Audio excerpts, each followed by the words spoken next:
it seems like. So next week, on Thursday, I actually will be talking about my own art exhibition here at the JEA, the year in 2020, Keeping Perspective. So I hope you'll join in for that. And if you have any questions before then, or if you haven't had a chance to check out the show, other one as well, honey. I will try and share some images with you next Thursday. But if you have any questions, feel free to email or call in between. And then on the 5th of November at 1 o'clock, we have Food for Thought, the topic Living Life Without Pain by Dr. Andrew Pandya, which is, I believe, is a rescheduled session, which is talking about interventional pain management, and he's with Optimum Healthcare. So we're glad that we can get him back. I know we had to reschedule a couple things there in the past couple months. So we'll just kind of go ahead and if it's okay, we'll jump right into today. And we have Rabbi Robert Haas from the Congregation Mikvah of Israel joining us. And he is going to be talking about the creation versus evolution, which sounds really interesting. So we're happy to have him here today. And I will go ahead and turn it over to Rabbi Haas.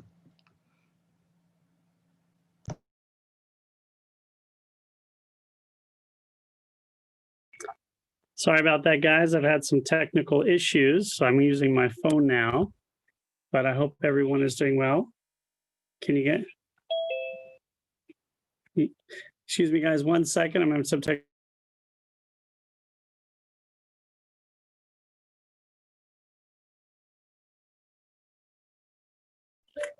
Sorry about that. Had some technical issues. Can you guys hear me now? I apologize again. Hello. So hello, everybody. All right, we ready to begin? Yeah. Hi, everyone. Hi. How you doing? Hey, everybody. So I think we're ready to start.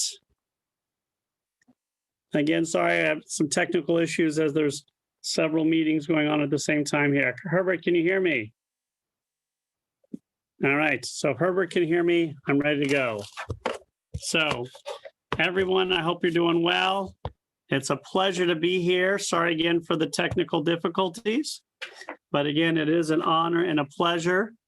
I know when Jamie and Orly invited me to lead this discussion to teach on one of these things, I just said two things that I won't do. I said, one, I don't want to do anything close to the election, and I don't want to do anything controversial.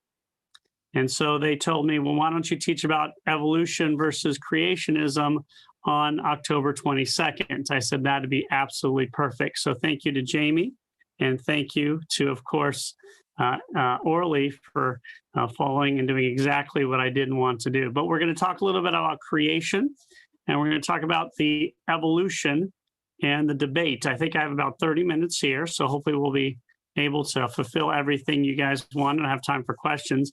It's very interesting that it's become such a controversial debate.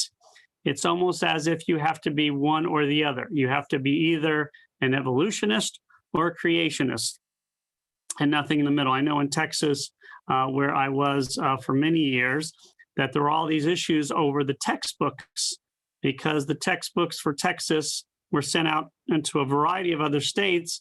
And so there are all of these groups trying to decide how to get their religious belief system in the textbooks. And it was very interesting. You had this group of creationists who kept every year or so trying to figure out new ways to stop the teaching of evolution. And it's a very interesting dilemma for so many people. People believe that, one, you have to believe that God created the world according to exactly the way the Bible said, and that is that. And you have people on the other side who say, no, everything has to do with evolution. The Bible has nothing to do with it. You talk about Darwin, talk about the dinosaurs, and how human beings became who they are. And it's become this very divisive and even political argument. And so in the Jewish world, it has in some cases too, because you do have Jews who are very traditional, who at this point in time have gone the way of, we only believe in the creation story and only in the legitimacy of the literal readings of the Bible. And then you have Jews, obviously, who, if you didn't know it, there's a lot of Jewish scientists. There may be even, last I heard, at least 2 or 3 Jewish doctors in the world who are more of the belief that everything is science. So this debate has become very interesting. And the reason it's become very interesting is because in Judaism, it's never really been a true debate. We've never really been on one side or the other as a Jewish world. For us, the idea of creationism and evolution work together as if they are melded, as if my hands are coming together. This is how creation and evolution works for Judaism. You have those who believe that God created the world in 6 days, and on the 7th day rested, and that the earth is 5,781, the universe is 5,781 years old, versus people who believe in it's 15 billion years old. Judaism combines both of them perfectly, and that's why it's so unique. And we're going to talk about a little bit about how Judaism does this. Now, you might think that I'm a liberal rabbi, I'm with the Reform movement, so this is simply my perspective, but that's not true. Many Orthodox rabbis through the years, and probably most sages, have understood that the Bible was not written with science in mind, that science over time would change the science of the Bible, because the Bible was given at a certain time to a group of people and left to human beings to figure out the science as we went along. Minor figures in Jewish history like Maimonides felt this way. Minor Jewish figures like Rav Kook, the first chief rabbi of Israel, felt this way, believing that these two meld together, that the Kabbalah itself takes into account evolution, that evolution, which was founded, of course, in the 19th century, accentuates the belief in Kabbalah. And you have major rabbis throughout the years who say this. You have Maimonides, who admits that science will change. And in his own belief system, of course, he's a philosopher and a Talmudist, but he was also a medical doctor. He believed that science was essential. He was living, of course, in the Muslim world, which was a very educated world at that time, living in Egypt. Understand, this is the Muslim world that is creating all kinds of different mathematics and astrophysics and astronomy. And so he's living in that world, and he is himself saying our belief system will change. If he had lived, 700 years later, after the time of Darwin, he would have probably been able to create a whole new way for Judaism to look at evolution. So how can this be the case that evolution works with creationism when we see in the Bible very clearly some very specific things that seem to contradict evolution completely? Well, let's see exactly why the Bible was written and given at this time period and what it actually means. Now, first of all, let's start with the creation story itself, which is in many respects the anti-evolution story. It's the anti-science story. If you look at it literally, what do I mean? Well, there's an obvious mistake scientifically in the creation story. What is created on day one? Day one, we have the creation of light and darkness. Very simple. What is the scientific error? On day 4, what is created? The sun and the moon and the stars. So for those of us like me who are very scientifically oriented, I'm sure you haven't figured out the mistake, because you may not be as scientifically oriented as I am as a rabbi. But if the sun is created on day 4 and light is created on day 1, there is a very difficult issue here. Where is this light coming from? Not only that, human beings are created on the 6th day as human beings in the perfect proportions of today. Not only that, animals are created on one day, on either the 4th or the 5th or 6th day. And there is they don't even mention the idea that they can change over time. So it seems very obvious. But you have to understand the background for this creation story. In ancient society, people had belief in multiple gods. They believed, of course, there was a God for the sun, for the moon, for the farm, for love, for war, et cetera, et cetera. But this idea that gods cared about human beings was not even part of the belief system. Human beings were slaves, servants, or playthings for the gods. We fed the gods by sacrificing them. Sometimes they killed us. Sometimes they even slept with us.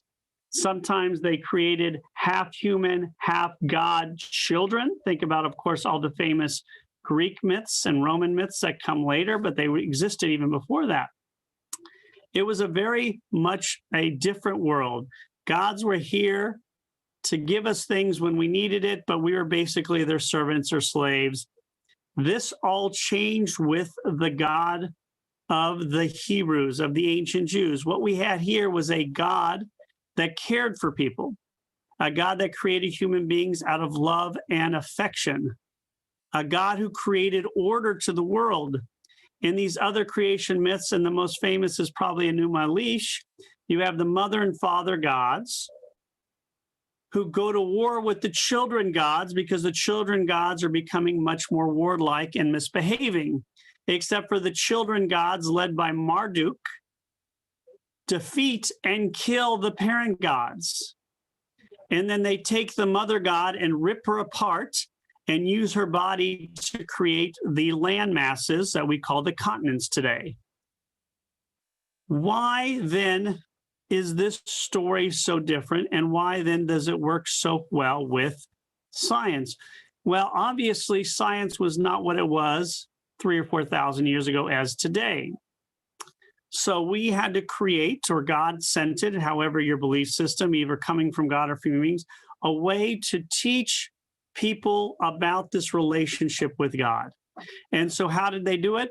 How did they scientifically bring in God? They made God and organized God. The world wasn't created in chaos. Human beings weren't created as slaves. How was the world created? In an organized fashion. Day 1, day 2, day 3, day 4, day 5, day 6, day 7, the week, and then the world started.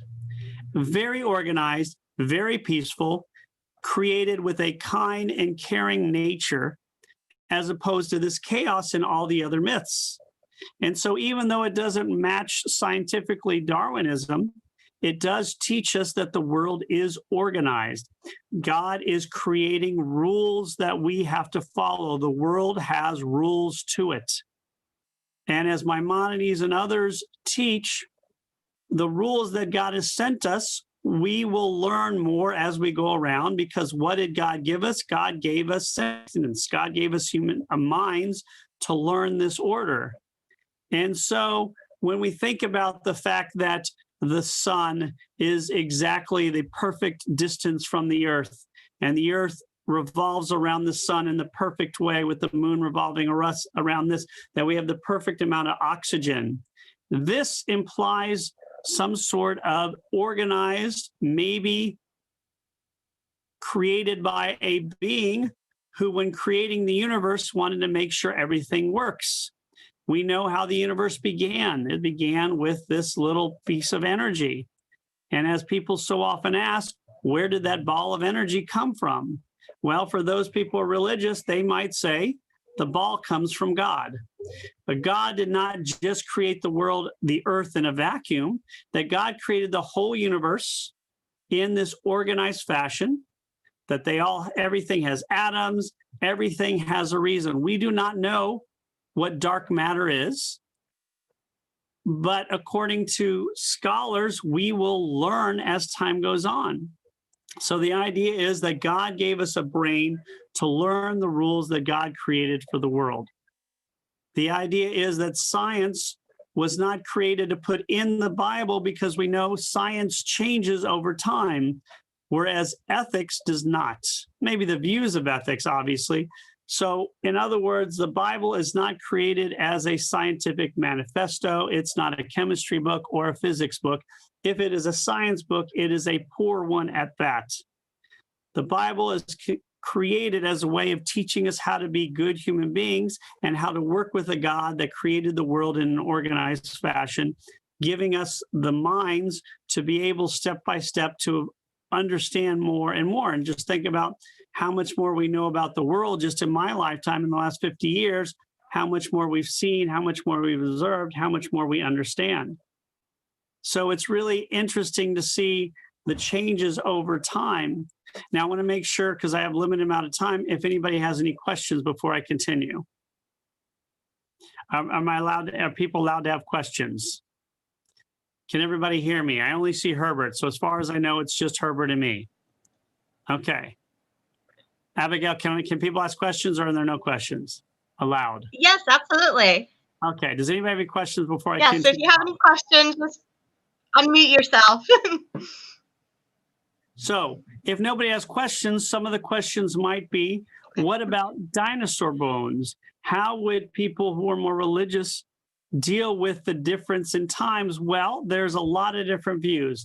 Some would say Kabbalistically, maybe there were worlds before our world, that the dinosaurs were considered a world Kabbalistically before ours, and that our world comes into play once human beings become Homo sapiens, however many years ago that was, 100,000 years ago. And that maybe our world comes into play when human beings become farmers or start to domesticate animals. That once we leave the Garden of Eden, we now need to domesticate animals, learn to farm, learn to forage for ourselves. And so the Garden of Eden represents the idea that human beings are now coming into some sort of what we call modern era, that's now spanned, 4,000 or 5,000 years from when farming in the first cities started. Some would say, well, look at stories like the flood. Those cannot make sense in terms of how can God fit all of the animals on a boat? So obviously scientists would say Judaism cannot work with science because there's no way we're going to fit every species of animal on a boat. Well, that's if you take the story literally. Others might say that the story itself, which uses the boat and flood motif, which is found very often in ancient society, is a way of teaching us the need to take care of animals and our responsibility, that we are responsible for taking care of these animals, even if we don't understand all of them. Think about the idea of the story. The story itself makes no sense at all. You're going to take two giraffes and recreate the entire giraffe species from two, or any other animal. That is logistically not really possible, except for maybe rabbits, who knows. But the story is a wonderful way of teaching the importance of what? The world is ending. What do we save? We save the species. We save animals.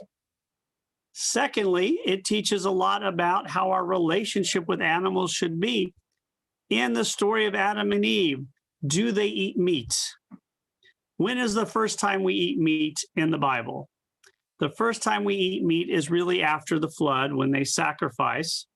And some would say that in order to get back into the Garden of Eden, we would have to stop eating meat, because Adam and Eve didn't eat meat. If we want to go to heaven, we have to understand our relationship with these animals has to be better. The story of Noah could be a teaching tool of how humanity was making mistakes. And after the flood, Noah continued to make the mistake of eating meat, of treating animals less than they're supposed to be treated. Why do we think there are so many rules in the Torah itself about how to treat animals? Probably because people weren't treating them as they should be. The Bible was a teaching guide to teach us to treat animals with respect.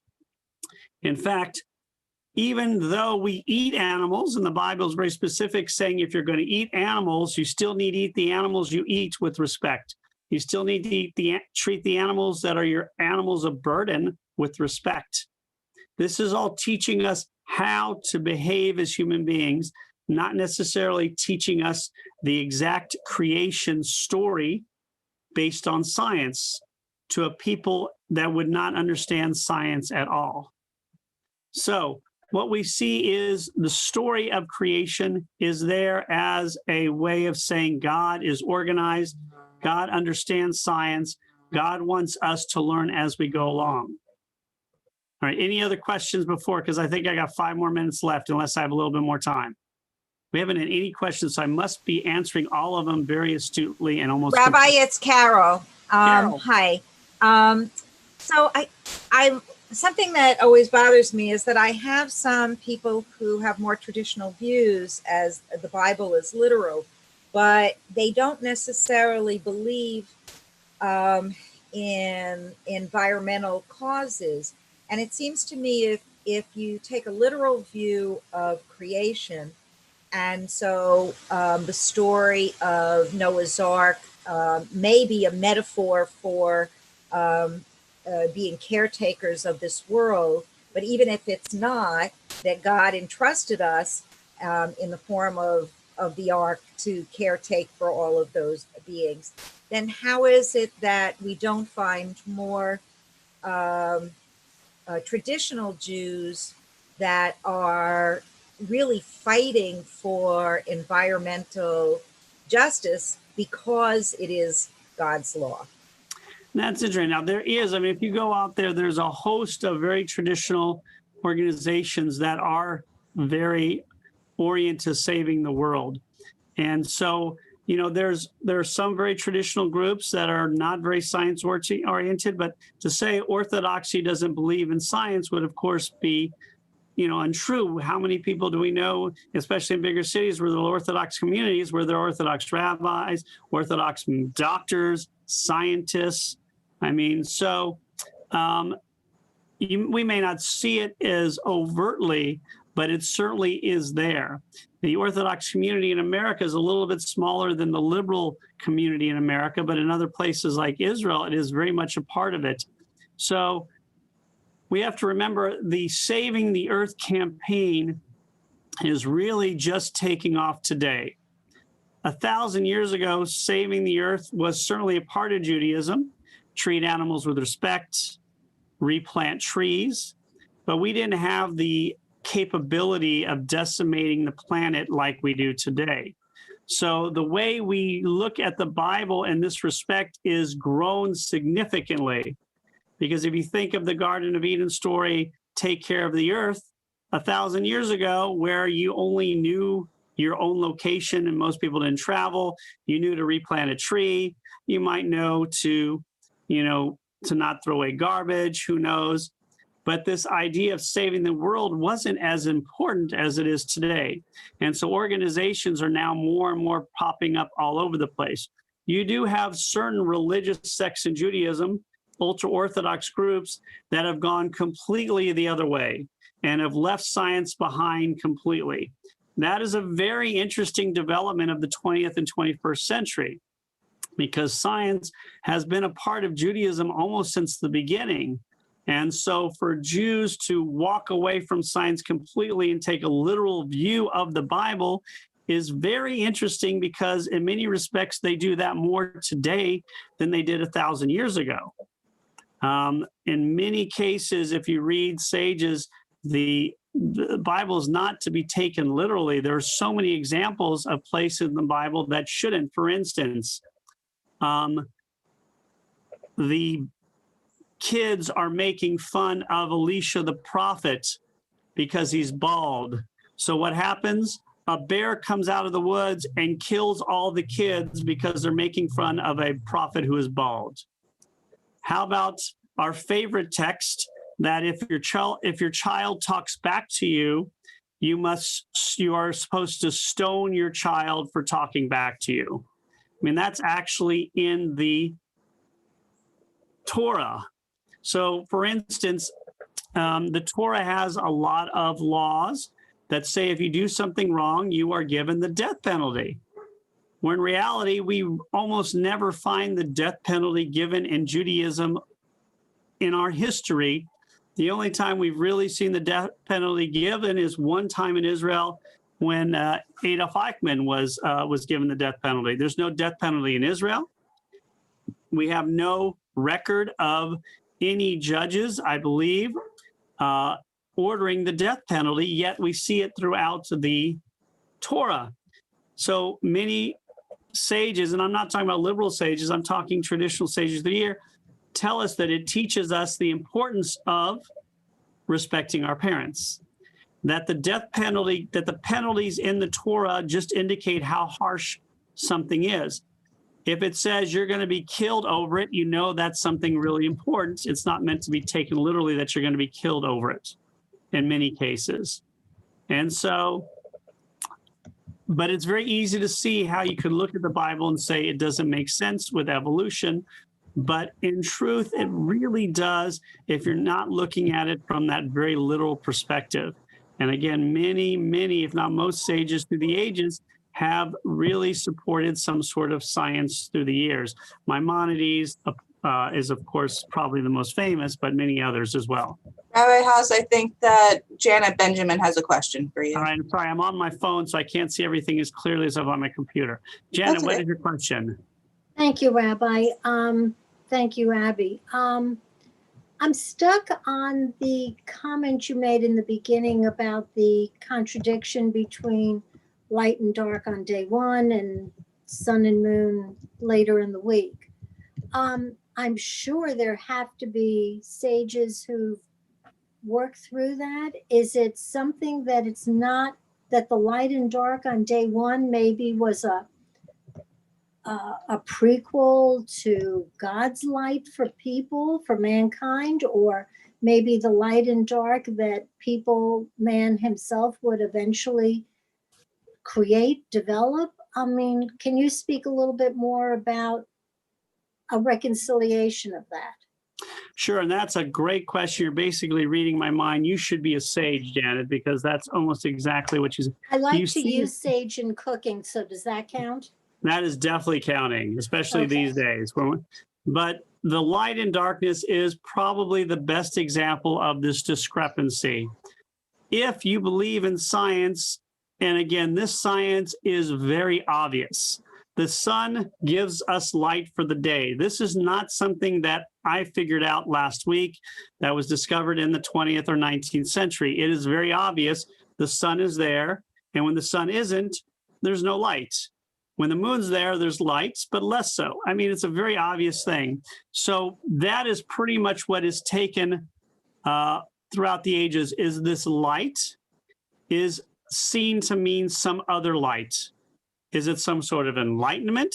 Is it an awakening of spirit? Is it the Big Bang Theory? Is it the explosion at the beginning? Is it the consciousness of the universe? There's a lot of different views as to what the light and darkness is. Also darkness. Although we think of darkness as being nothing, it is definitely something. So where did the darkness come from? Where did the light come from? And so these are debates. Is light the fact that God is now in the motion of creation? Is it? So these are all the debates as to what that light, but most rabbis throughout the ages believe that light means something beyond the sunlight that we would assume it is. And so you can read across the generation. Now, again, it's really interesting that in the modern world, where the world is much more educated in every field more than ever before, that there is a sect in almost every religion, and certainly Judaism and Christianity, we know obviously, Islam and others as well, of people who have gone the exact opposite way and have gone to a very strict interpretation of the Bible, even more so than people possibly way years before. And so you see this debate, and it's really interesting, the idea of creationism, which is something that's not used, because the debate in textbooks is a great example, and coming from Texas before here, where the debate was raging, that you have people who are creationists. What do they used to call? I forgot the word because they changed their word. Evolutionist. A creationist, the opposite of evolutionist. Oh, I'm sorry.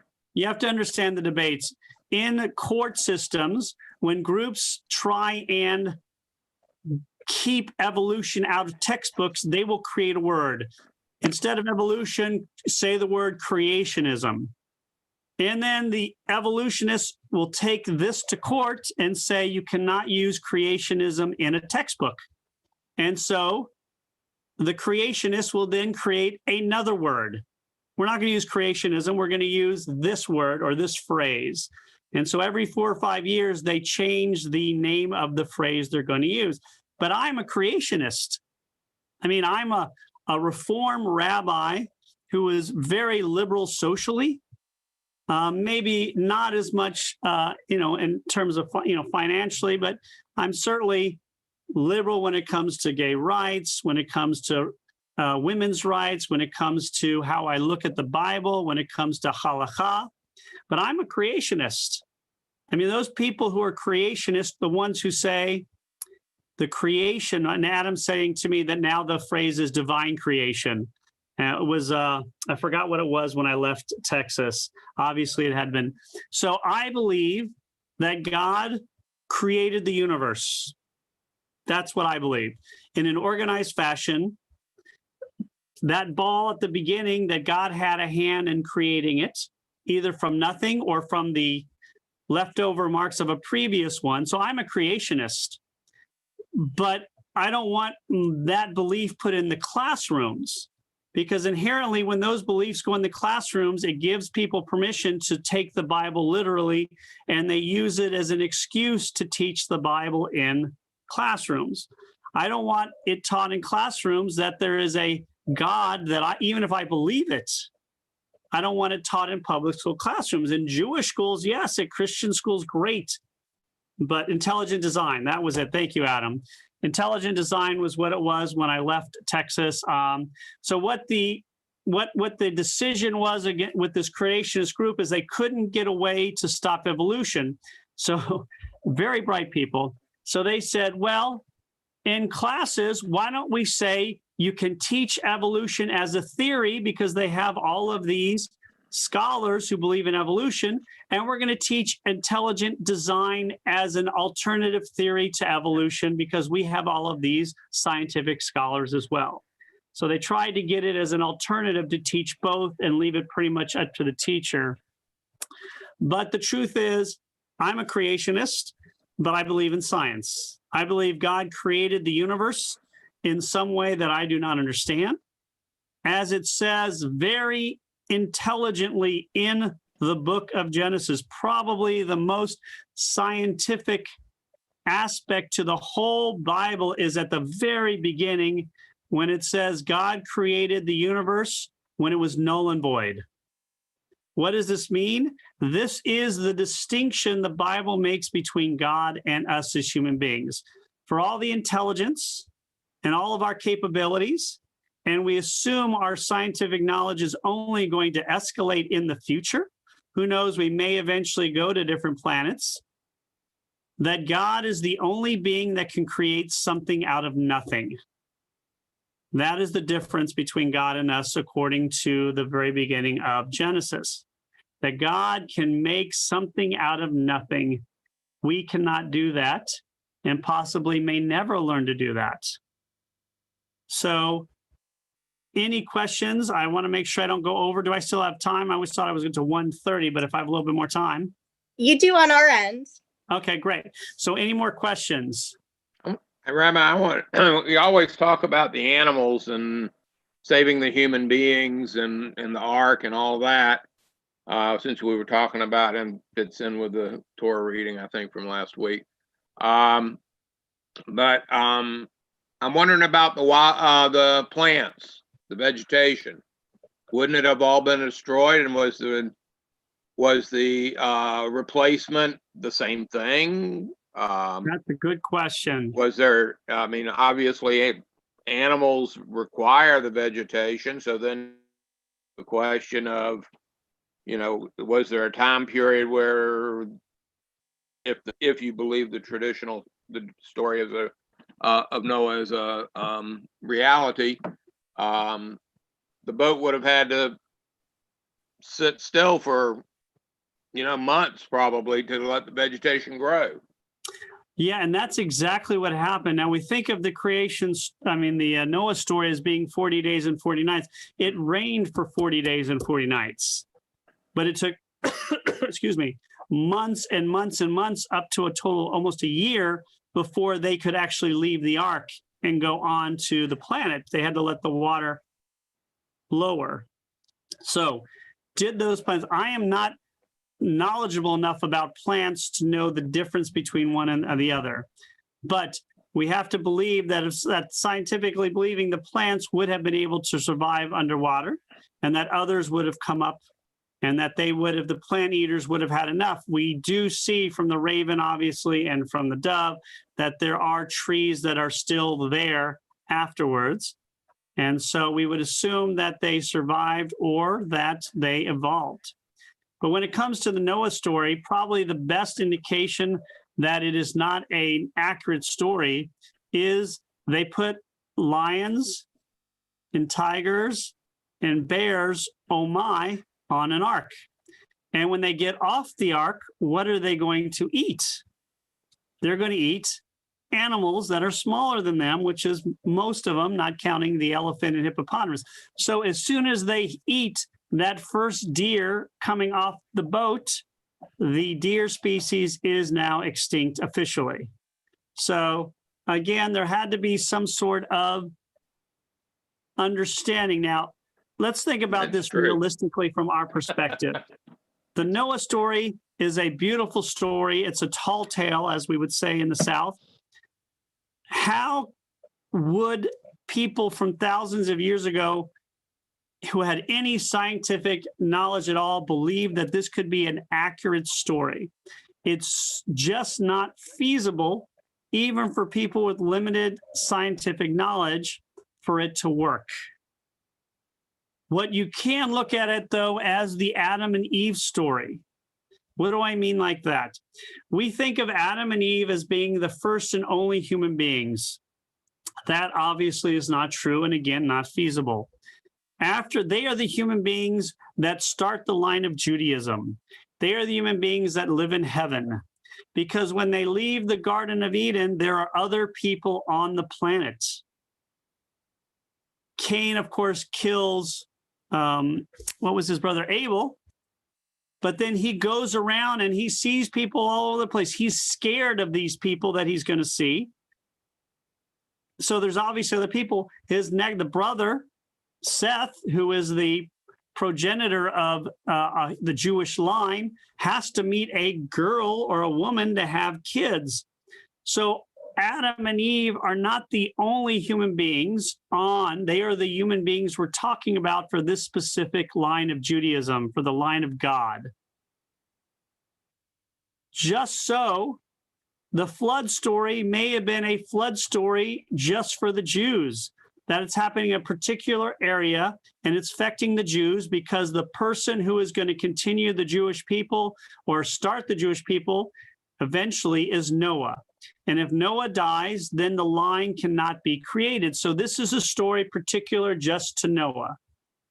And he takes all of the 2x2 animals in his area and puts them on, and then they get off. And then there's lots of other animals and people in other places, because there obviously has to be, because Noah's children are not going to be enough to recreate the human race. So we should be looking at it not as necessarily a book about all humanity, but a book about Judaism and how we were created as people. Because the entire book of Genesis is about a very slim ancestral line of Judaism. It goes from one person to one person to one person to one person to one person, all the way to Jacob. So our line is precarious. We basically, it's like the Haas name. In order for my Haas name to continue on, I have to have a son who has kids, who has a son, who has a son, who has a son, who has a son, who has a son. And that's what the story of Adam and Eve are. They each have a son. One son carries on the message all the way to Abraham. Then Abraham and Sarah carried on. Then Isaac and Rebekah carried on. Jacob and Leah and Rebecca and Rachel carried on. And then after Jacob is when we start to get the mass and become a religion.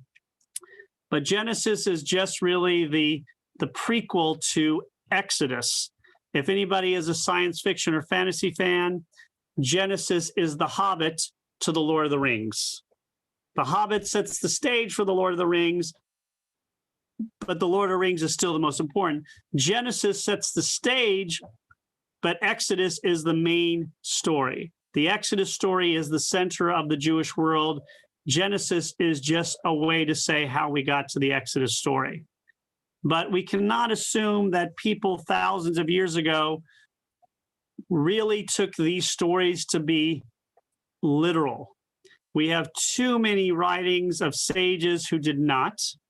We have to assume that people early on understood this to be a story because they knew the Babylonians had their flood story. The Egyptians had their flood stories.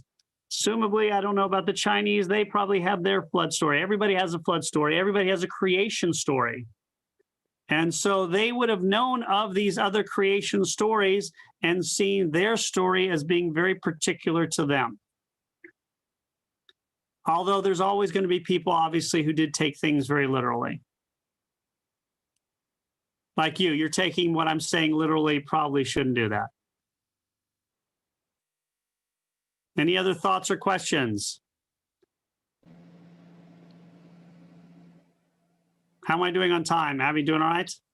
You're great. Yeah, we had actually until 2 o'clock. So if anyone has questions, feel free to ask. Any other questions? Well, if we have a little bit more time, we could talk about some of the other stories and edicts that really guide us. I really want to go into the literal text and say we're a literalist. There are many places where we see errors besides the sun in day 1 and day 4 are obvious, but where are some obvious other ones? In the Bible, there are a lot of places where the Bible contradicts itself. And so if it's now, whether you believe it's or not, the people who edited the Bible, if you believe it was edited, which I do, were very smart and brilliant people. From my perspective, they took stories and meshed them together, understanding the different groups remember different stories, so you cannot cancel out any story. The most obvious mistake, if you believe it's a mistake, which I don't, after the sun and the moon and the light is the order of creation. In chapter 1 of Genesis, there's a very specific order to creation. I just read chapter 1. It's fresh in my mind. I know day 1, day 2, day 3. I know it. We get to the very next chapter, chapter 2, and they change the order of creation. And it's not like, me trying to remember a book I read 20 years ago. It's literally chapter 2, and you're changing what you just said in chapter 1. It's very obvious.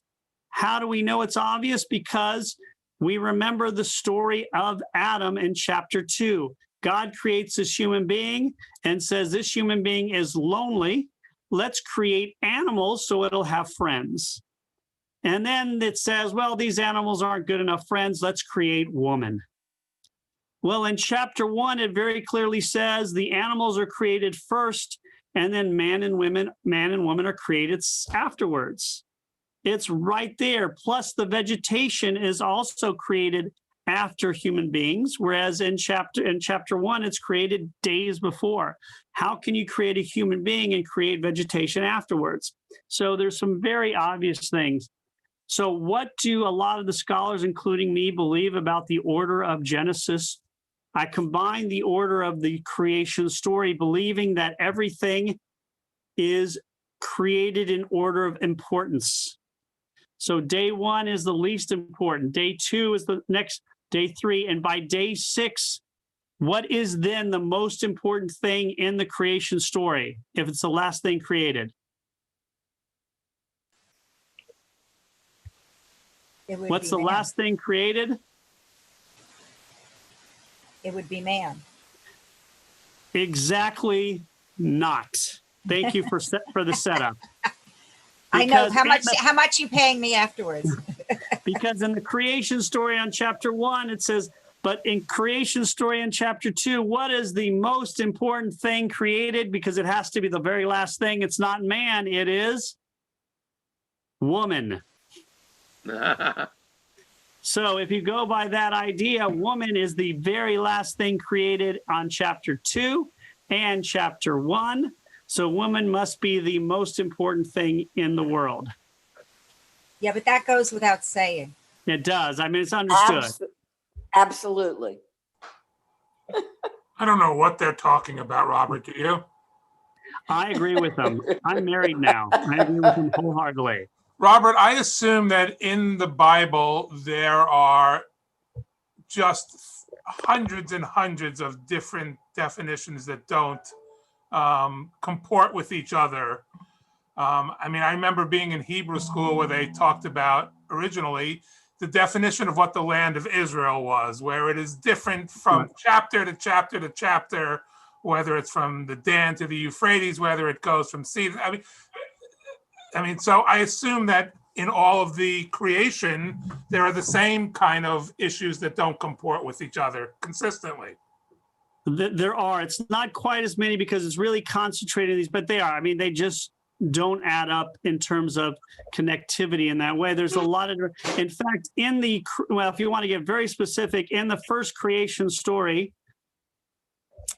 in the Hebrew, there's a very interesting issue that the first being created on day 6, the first human being, is not created gender. It's created gender neutral or bi, depending on how you look at it. So the first being, it says, is created man and woman, but it's created in a singular sense. So in other words, using the Hebrew, the first being was male and female and eventually divided off.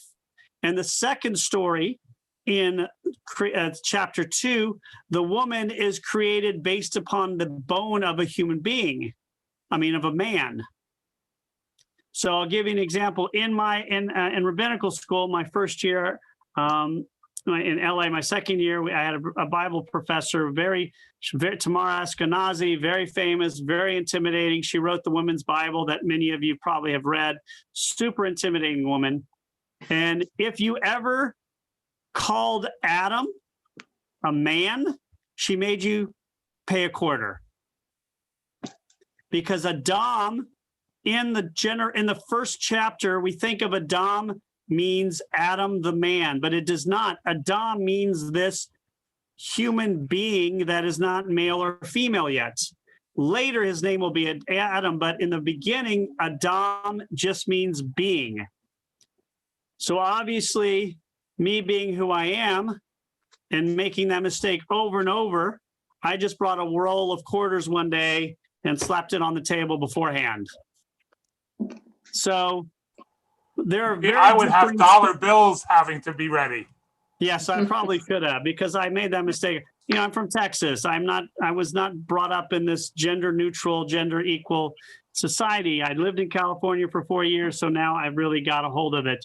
But really, you have to look at the being created in Genesis 1 as being not male or female till the very end when it's separated. Whereas in Genesis 2, the man is created first, and then the woman is created from a bone in the man. You can look at that from very different perspectives, understandably. You could look at it from one perspective as you looked at human being, males who are writing this book and want to be superior and want to make sure they ensure their superiority. What's the best way to create superiority? Well, a woman is made from me. Like a woman was taken from me, so I'm really in charge of the woman, or I'm in, kind of like what you say at a wedding, when the marriage, when you used to say the obey. So if you take a societal look at that, you can say it really compares to the change in focus over a period of several thousand years from the dominance of women in society to when farming and war became part of the world and male dominance started to take over. But that's how you look at it. I mean, it's very obvious. There's a lot of discrepancies. One of the most obvious, has anybody heard of the of course, there's been rebellions against Moses, but the Korach rebellion, if you're familiar with the Korach rebellion, the major rebellion against Moses was led by a guy named Korach. And what scholars did in the 19th and 20th century is they realized Korach rebelled with these other guys, Abiram and some others, against Moses and his brother Aaron. What they were able to do is they were able to take this story and go like this, and take sentences out from the story, put it on the side. And what did you have? You have two complete rebellions that are different. You have a rebellion against Moses by Korach. That would be kind of like the rebellion against the civil leader, against the king.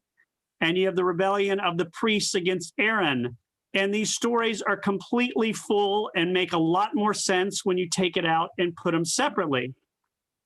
If you believe, like I do, that the book was edited over time, and not everybody believes that, but I do, then you can see how people put it together. You might say, well, why didn't they just erase one of the stories? Well, these stories were going to be very familiar. You can't just erase stories and have people read it, so they combine them together. So that's not as much a story for creationism versus evolution, but the idea is science and Bible and Judaism have always fit very well, and at least for 2,000 years, from the time of Philo, of course, to Maimonides, who were both very much, even more so after the once the Greeks took over the world and science became very much part of the world, even more so. But we have to also remember that after we were exiled from Israel, after the destruction of the first temple in 586, where did the Jews go? Where did the upper crust of the Jews go? They went to Babylon. They went to the most literate, the most educated, the most scientifically enlightened group of people, and they lived there. So the Jews who went to Babylon in 586 were probably educated for the area, but they went to the most educated place in the world. They went to New York or Paris in the 19th century. And so they were much more connected to science. And many people believe this is when the Bible really not only was put together, but really took hold and became the central piece of the religion. So, and as many people believe, what we call modernity came into being when the Greeks met the Jews. So you had the Jews who had this idea of an ethical God, ethical monotheism, bringing the science, philosophy, and literature of the Greeks. So for easily provable 2,000 years, science has been a very big part of Judaism. It's less provable from the Babylonian age because we don't have as much, of course, documentation, but probably for 2,500 years, science has been a very big part of Judaism. Any other questions? I hope I did all right. It's hard to tell when I'm teaching on a phone. Yeah, that was great. You did Any great, other Rabbi. Thank you. questions? I saw Arlene was unmuted. I wasn't sure if she had a question. You have a question, Oh. Arlene? No, just enjoying the entire affair. Okay, great. Well, it's absolutely been a pleasure speaking with you. Thank you again, Abby and Jamie and Orly, for inviting me to speak. Anytime, I'm always here for you guys. It's really quite a pleasure. Everyone stay safe. And can I put a plug in? I'll put one plug for the synagogue. Usually we have, of course, our Shalom Yal Food Festival would have been the last Sunday in October. This year, it's going to be November 1st and 2nd, but you're going to order your food online, and then you can pick it up on November 1st and 2nd. But November 1st, which is a Sunday night, at 7 p.m., we're going to have a bunch of wonderful online entertainment pieces. Carol, for instance, has arranged a wonderful group of musicians. We're going to have cooking demonstrations, stories about how important cooking has been to Judaism. And the food, we've picked several pieces that we can make together. And you can come by the synagogue anytime from, I think, 10 to 5 on that Sunday or Monday. And it's really going to be awesome. And again, this is our only fundraiser for the year. So if anybody's interested in sponsoring, people have also asked me, why are we doing it on November 1st instead of the last Sunday of the month? Halloween. And I explained to people that there's a growing view in Judaism that October should be bigger. And so October, we think by next year we'll have 32 days. So it's really going to be on October 32nd. So our food festival will be October 32nd and November 1st. Rabbi, it's the 32nd year of the festival, so they really should make it October 32nd in honor of our 32nd year. Rabbi, do So you need hopefully help everybody on can Sunday? join. I'm sorry, it's going to be the Sunday, November 1st, but you have to order your food ahead of time online. Right. If you're not computer literate, then just give us a call. Flo, did you have a question? Yes, do you need any help on Sunday during the day giving out the food? We may. Yes, that may be very much so. So would you give us a call and we can have somebody give you a call? Thank you. Okay. All right. Well, thank you so much, Rabbi Thanks, Haas. everybody.